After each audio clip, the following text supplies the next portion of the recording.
Hello students, आज हम अपना नया टॉपिक स्टार्ट करेंगे। आई होप कि आपको पिछला टॉपिक क्लियर होगा और आपने हॉलीडे होमवर्क भी कंप्लीट कर लिया होगा। आज हमारे टॉपिक का नाम, हमने जो फर्स्ट चैप्टर स्टार्ट किया था जिसमें हमारी थी 3 सेंट्रल प्रॉब्लम। पहली प्रॉब्लम थी हमारी what to produce, how to produce, for whom to produce.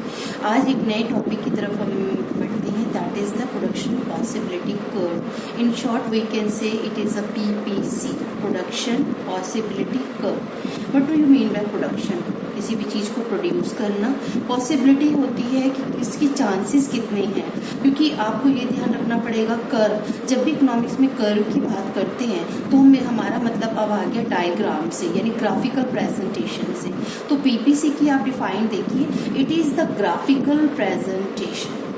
Graphical presentation क्यों है? क्योंकि हमारा ये कर्व है। जहाँ पर भी हमारा कर्व आ जाता है वहाँ पर हमें पहले 2 वर्ड्स लिखने होते हैं। It is the graphical presentation of all possibility है तो all possible combinations which can, very important word है कैन। कैन का मतलब है जो हो सकता है, तभी तो पॉसिबिलिटी कहते हैं ना कि आज बारिश हो सकती है, मेरे 100 मार्क्स आ सकते हैं। Which can be produce with. अब आप बताइए प्रोडक्शन हम किससे करेंगे? या तो हमारे पास रिसोर्सेज होने चाहिए और एक टेक्नोलॉजी होनी चाहिए। बिना रिसोर्सेज, बिना टेक्नोलॉजी के आप प्रोडक्शन नहीं कर सकते। जैसे सपोज करिए आप 11 में 100 मार्क्स लेना चाहते हैं, तो आपके पास किताबें, नोट्स जो भी हैं, टीचर्स की गाइडलाइंस, ये सब आपके रिसोर्सेज हो गए। और टेक्नोलॉजी, आप किस टेक्नोलॉजी से पढ़ते हैं, यानी कि आपकी जो मेथड्स है, जो आप मेथड से पढ़ेंगे, that is called the technology. It is the graphical. Graphical आपको क्लियर हो गया होगा, ये किसके साथ रिलेट हो रहा है बच्चों? कर्व के साथ। ऑल पॉसिबल कॉम्बिनेशन किसके साथ रिलेटेड हो रहा है? पॉसिबिलिटी के साथ। Which can be produce. Can क्यों लगाया? क्योंकि पॉसिबिलिटी है, हो भी सकता है, नहीं भी हो सकता। पॉसिबिलिटी में अब मैंने आपको कहा कि आज बारिश होगी, हो सकती है, तो मे बी हो भी सकती है और नहीं भी। Which can be produce. और प्रोडक्शन हम किससे करते हैं? With the given resources and given technology. यानी बिना और गिवन, सबसे इंपॉर्टेंट वर्ड क्या ले रहे हैं हम? गिवन। गिवन का मतलब होता है जितने रिसोर्सेज हैं, जितने और जो भी टेक्नोलॉजी आप अडॉप्ट करते हैं, उससे आप ज़्यादा से ज़्यादा कितना प्रोडक्शन कर सकते हैं। That is called the PPC। I repeat, it is the graphical presentation which shows of all possible combinations which can be produced with the given resources and given technology. What is the meaning of given here? Given means जितने हैं हमारे पास, ना उससे ज़्यादा ना उससे कम। given resources and given technology। PPC के हमारे बहुत सारे नाम हैं, जैसे एक और नाम है ट्रांसफॉर्मेशन कर्व, या एक है हमारा प्रोडक्शन पॉसिबिलिटी बाउंड्री। बाउंड्री क्या होती है? जैसे एक आपके घर का, एक आपका घर के बाहर आप एक बाउंड्री होगी कि आप इससे ज़्यादा बाहर अपना घर नहीं एक्सटेंड कर सकते। बाउंड्री कि बस हम लिमिटेड, हमारा जो सबसे मैक्सिमम प्रोडक्शन है वो इतना ही होगा। मैं आपको भी धीरे धीरे और भी समझाती हूँ बाउंड्री क्यों कहते हैं। पहले हम एजम्पशंस लेते हैं। इस टॉपिक को पढ़ाने के लिए सबसे पहला जरूरी है assumption. What do you mean bye assumption? कि अगर ऐसा होगा तभी हमारा ये काम करेगा। जैसे पहला मैंने आपको बताया रिसोर्सेज आर लिमिटेड। इस चैप्टर की स्टार्टिंग से ही हम पढ़ रहे हैं कि हमारे रिसोर्सेज लिमिटेड है, ना वो ज़्यादा है ना वो कम है, क्योंकि हमारी वांट्स बहुत अनलिमिटेड होती हैं और उसके अकॉर्डिंग हमारे रिसोर्सेज लिमिटेड रहते हैं। Number 2, only 2 goods can be produce. Only 2 क्यों? क्योंकि बच्चों ये ग्राफिकल प्रेजेंटेशन है और ग्राफिकल प्रेजेंटेशन में हमारे पास या तो X एक्सिस होगा या Y एक्सिस होगा। तो हम सिर्फ नेचुरली 2 ही गुड्स को ही प्रोडक्शन दिखा सकते हैं, क्योंकि हमारे पास एक्सिस 2 हैं।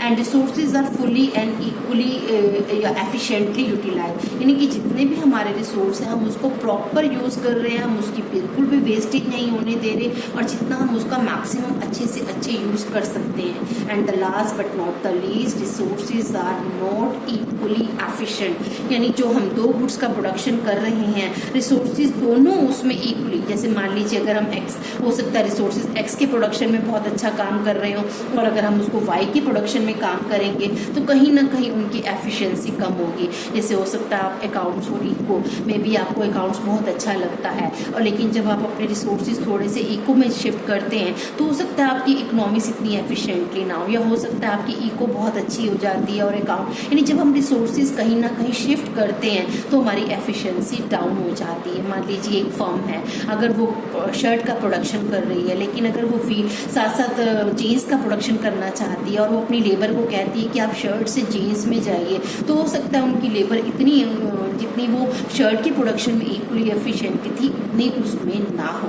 तो आपको आई थिंक एजम्पशन क्लियर होंगे, resources are limited, only 2 goods can be produce, और रिसोर्सेज बिल्कुल फुली और एफिशिएंटली यूटिलाइज है, और रिसोर्सेज दोनों गुड्स में इक्वली एफिशिएंट नहीं है। जब हम रिसोर्सेज को एक गुड्स से दूसरी गुड्स में जब प्रोडक्शन में लगाएंगे तो कहीं ना कहीं उनकी जो एफिशिएंसी है वो डाउन होगी। अब मैं आपको इसकी टेबल बताने जा रही हूँ। टेबल में हम क्या लेंगे स्टूडेंट, हम यहाँ पर पहले तो मैं आपको कॉलम बताती हूँ अच्छे से कैसे कॉलम लेना है। यहाँ पर हम लेंगे कॉम्बिनेशंस। फर्स्ट कॉलम का हेडिंग होगा कॉम्बिनेशंस, दूसरी का होगा गुड एक्स, तीसरी का होगा गुड वाई, और यहाँ पर हम एमओसी के बारे में मैं अभी बताती हूँ। मान लीजिए आपको मैं यहाँ पर 5 कॉम्बिनेशन, ध्यान से टेबल देखनी है आपने। ये गुड एक्स है, ये गुड वाई है। सपोज करो हम हमारे पास जितने भी रिसोर्सेज है, मान लीजिए मेरे पास एक 5 एकड़ ऑफ लैंड है और मैं उसमें सारा का सारा प्रोडक्शन जो है मैं वीट पे लगा देती हूँ। ठीक है स्टूडेंट, वीट, और मैं लेकिन राइस, लेकिन मैं चाहती हूँ अगर मैंने अपने सारा प्रोडक्शन वीट पर लगा दिया, सपोज करो मैंने 100 kg का वीट प्रोडक्शन किया, तो इट मीन्स मैंने कोई भी रिसोर्सेज एक्स पर नहीं लगाया, it means the production of good X is 0 because I have spend all the resources of good Y. देखिए ना, आपके पास अब जितनी एकड़ ऑफ लैंड है, अगर आप उसको सारा वीट में लगा देते हैं then there will be no production of rice. Suppose अब now you want to produce the more production of rice, then you have to transfer some resources from wheat to rice. यानी कि अगर आप अब राइस का production करना चाहते हो तो आपको कुछ रिसोर्सेज अपने वीट से हटाकर किस पे लगा देने पड़ेंगे, राइस से। तो इट मीन्स आपका वीट का प्रोडक्शन कम हो जाएगा, लेकिन इधर आपका मान लीजिए राइस का प्रोडक्शन आपने 1 क्विंटल आपका स्टार्ट हो गया, 1 क्विंटल आपने ले लिया। अब आप चाहते हो कि आपका राइस का प्रोडक्शन और बढ़े, now you have to shift it some resources from Y to X. It means समझ लो आपका अब एक्स वीट का प्रोडक्शन और कम हो गया और आपका राइस का बढ़ गया। अभी आप राइस का और बढ़ाना चाहते हैं तो अभी आप देखिए आपका राइस का, यानी कि आप अपने जब रिसोर्सेज को ट्रांसफर कर रहे हो वीट से राइस, तो वीट का प्रोडक्शन कम हो रहा है, एक्स का बढ़ रहा है। अब आपने सारे के सारे रिसोर्सेज अगर राइस पे लगा दिए, then no production of wheat. मैं आपको एमओसी के बारे में बताती हूँ। एमओसी होता है delta Y upon delta X, यानी आपकी जो लिमिटेड लैंड थी अब आप उसमें जब एक्स का प्रोडक्शन करना चाहते हो और वाई के रिसोर्सेज हटाते हो तो आपकी एमओसी आती है। यानी मैं आपको करके दिखाती हूँ, जैसे आपने जब 0 से 1 पर, यानी आपने गेन किया एक्स का प्रोडक्शन 1 और आपने रिसोर्सेज यहाँ से हटाकर जब लगाए थे तो आपका प्रोडक्शन लॉस हुआ था 10, यानी आपकी एमओसी आ गई 10 अपॉन 1। अब आपने क्या किया, आप और राइस का प्रोडक्शन करना चाहते हो तो आपको यहाँ से और, यानी कि 90 से 70, अब आपका लॉस हुआ 20 का बट गेन था आपका 1। ऐसे ही मैं आपको और करके दिखाती हूँ 30 और ये हो गया 1। अब इसका गैप देखिए 40 अपॉन 1। आपने एक बात नोट करी बच्चों, हमारा धीरे धीरे जैसे जैसे हम अपने रिसोर्सेज को शिफ्ट करते हैं तो हमारी एमओसी इंक्रीज होती चली जाती है। MOC increasing as we shift our resources from wheat to rice. अगर हम अपने रिसोर्सेज को वीट से राइस में शिफ्ट कर रहे हैं तो हमारी सैक्रिफाइसिंग रेट हमारी बढ़ती जा रही है। अब क्वेश्चन आता है वाई एमओसी राइस। स्टूडेंट्स, मैंने अभी अभी आपको यहाँ पर बताया resources are not equally efficient. जब हम अपने लेबर को या अपने रिसोर्सेज को हम वीट से राइस में शिफ्ट कर रहे हैं तो हमारी सैक्रिफाइस बढ़ती जाएगी, क्योंकि हमारी जो लैंड है या हमारी लेबर है या हमारी टेक्नोलॉजी है, जितना अच्छा प्रोडक्शन वो वीट का कर पा रही थी वो उतना राइस का नहीं कर पा रही। मैं आपको एक और टेबल बना के दिखाती हूँ। ऐसा नहीं कि हमने टेबल रटी रटाई बनानी है, एक और टेबल जैसे यहाँ पर हम ले लेते हैं प्रोडक्शन ऑफ, सपोज करिए टी शर्ट्स। यहाँ पर हम ले लेते हैं प्रोडक्शन ऑफ जीन्स, और यहाँ पर फिर एक कॉलम MOC कॉम्बिनेशन। फिर मैं आपको 5 लेके दिखा देती हूँ, ठीक है। अब आप जैसे सपोज करिए आप अपने सारे रिसोर्सिस को जीन्स पे लगा देते हो, सपोज 21 और यहाँ पर आपका 0। अब अपने जीन्स से रिसोर्सेज हटाकर अगर आप टी शर्ट्स पे लाना चाहते हो तो नेचुरली आपको कुछ अपने रिसोर्सेज हटाने पड़ेंगे। मान लीजिए आपने यहाँ से हटा लिए 18, ठीक है, और इसका प्रोडक्शन आपने 1 कर दिया। अब आप जीन्स का प्रोडक्शन और कम करके अगर टी शर्ट का प्रोडक्शन बढ़ाना चाहते हो तो मान लीजिए अब आपने रिसोर्सेज आपके जो हैं वो आपने और कम कर लिए। सपोज करो जैसे पहले आपने 3 का सेक्रीफाइस किया, अब आपको ज़्यादा का करना पड़ेगा 13। अब आप इसमें रिसोर्सेज और लगाना चाहते हो टी शर्ट्स पे और जीन्स पे कम, तो अब आप देखिए आपका आ जाएगा 7, ऐसे ही आपका ये हो जाएगा 0 और ये हो जाएगा आपका 4। MOC निकालने का फॉर्मूला क्या होगा, डेल्टा जीन्स और delta production of T shirts, यानी कि अब आपने यहाँ पर हुआ 3/1, यहाँ पर हुआ 5/1, इसका गैप हुआ 6/1, यानी ये आपकी MOC है। अब मैं अब आपको इसका डायग्राम बनाकर दिखाती हूँ। आप डायग्राम बहुत ध्यान से देखेंगे। जब आप डायग्राम बनाते हैं तो हमेशा पहले तो आपको लेबलिंग करनी होती है। मैं आपको इस वाली टेबल का बना के दिखा रही हूँ, जो हमने अभी ये टेबल ली थी। इसमें मैं आपको दिखा रही हूँ कि जो हमारी गेनिंग होती है वो हमेशा हम X पर लेते हैं और हमेशा सेक्रीफाइस हमेशा Y पर लेते हैं।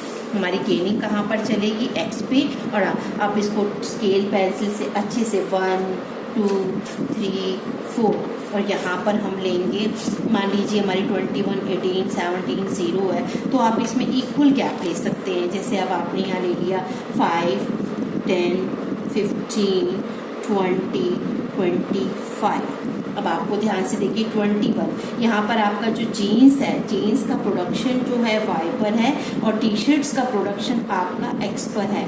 तो आपको यहाँ पर 21 यहाँ पर लेना है और यहाँ पर आपको 0, यानी 0 पे 21, ये आपका हो गया A कॉम्बिनेशन। 1 पर लेना है आपको 18, ये आपका हो गया बच्चों B कॉम्बिनेशन। 2 पर आपको 3 पर लेना है आपको 13, ये आपका हो गया आपका C कॉम्बिनेशन, और 4 पर 0। जब आप इसे ज्वाइन करेंगे तो ये आपका आ जाएगा प्रोडक्शन पॉसिबिलिटी कर्व। AD आपका प्रोडक्शन पॉसिबिलिटी कर्व है, जो आपको दिखाता है कि आप गिवन रिसोर्सेज से, गिवन टेक्नोलॉजी से आप कितना प्रोडक्शन कर सकते हो। मैं आपको एक और डायग्राम बनाकर दिखाती हूँ। उसमें मैंने आपको टेबल मैंने आपकी क्या ली थी, मैं दोबारा लेती हूँ एक टेबल ताकि आपको और अच्छे से क्लियर हो जाए। यहाँ पर आप लोगे कॉम्बिनेशंस, यहाँ पर आप लोगे गुड X या गुड Y, और यहाँ पर आपने ले लिया MOC कॉम्बिनेशन, ले लो A B C D E, ठीक है। गुड X में हमने लेते हैं यहाँ 10, यहाँ पर आपने मान लीजिए यहाँ पे 0 ही ले लेते हैं, यहाँ पर 10, यहाँ 1 2 3 4, यहाँ पर आपने ले लिया 9 7 4 0। MOC आई थिंक मेरे बच्चों को अब समझ आ गई होगी, delta Y upon delta X, यानी हमारा यहाँ पे लॉस हो रहा है 1 का, गेन हो रहा है 1 का, यहाँ पर लॉस हो रहा है 2 का, ये हो गया हमारा 1, यानी ये 2 आ गया। यहाँ पर हमारा लॉस है 3/1 3 4/1 4। क्लियर बच्चों आपको, ये हमारा, मैं इसका डायग्राम आपको बना के दिखाती हूँ। प्रोडक्शन पॉसिबिलिटी कर्व मैंने अभी आपको बताया, X पे हमेशा हमें वो लेना होता है जिसे हम गेन कर रहे होते हैं, Y पे हमें हमेशा वो लेना होता है जिसे हम sacrifice.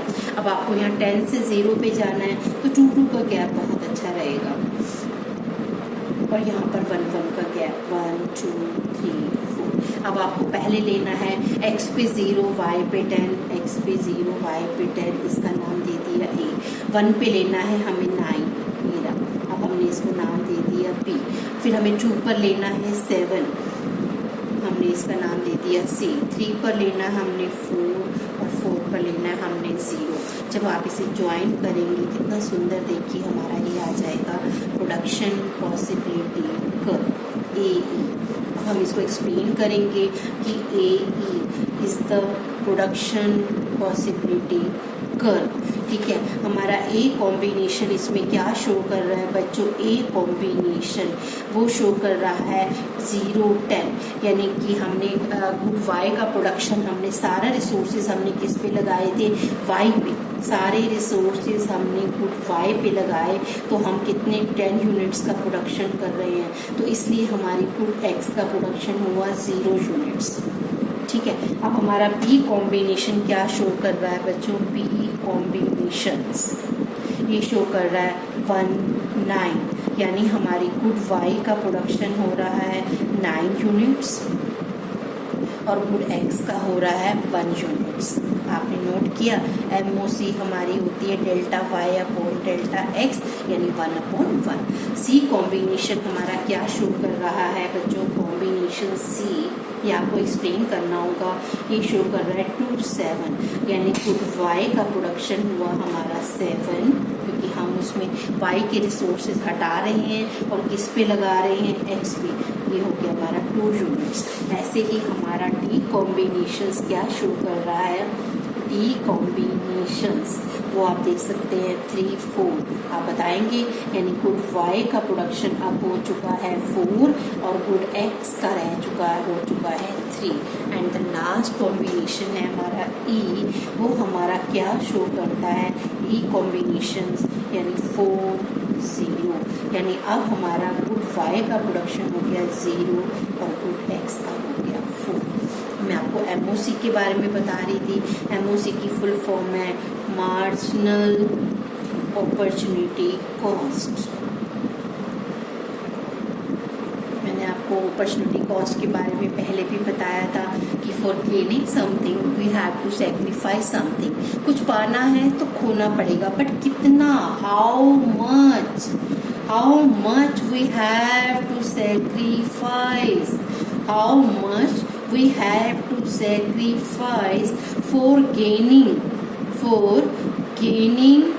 1 more unit of goods X, 1 more unit of good X।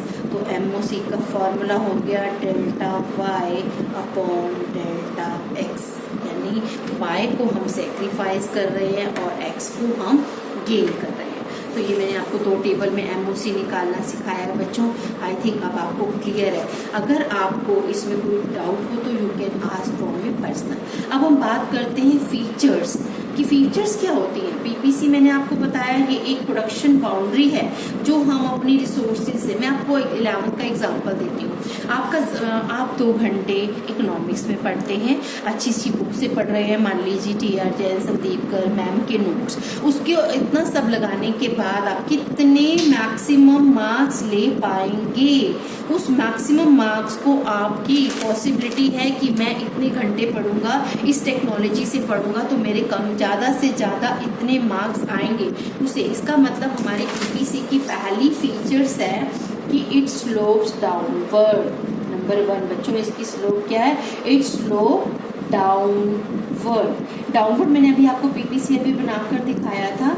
X axis पर है गुड X और Y एक्सिस पे है गुड Y, तो ये हमारा इसका देखो स्लोप आपने देखा डाउनवर्ड आ रहा है। डाउनवर्ड मतलब क्या होता है कि अगर आप अपने रिसोर्सेज X पे ज़्यादा लगा रहे हो, we have to sacrifice the resources on Y। मैंने आपको एग्जांपल दिया कि अगर आपके पास 5 एकड़ ऑफ लैंड है और अगर आप उसमें वीट का प्रोडक्शन करना चाहते हो, then you have to sacrifice the production of rice.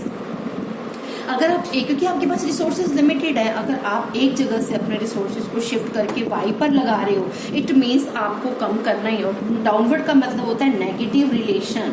दोबारा समझो, डाउनवर्ड का मतलब होता है नेगेटिव रिलेशन। आपने एक्स का प्रोडक्शन बढ़ाया, वाई का कम हुआ। देखो एरो उल्टे चल रहे हैं ना।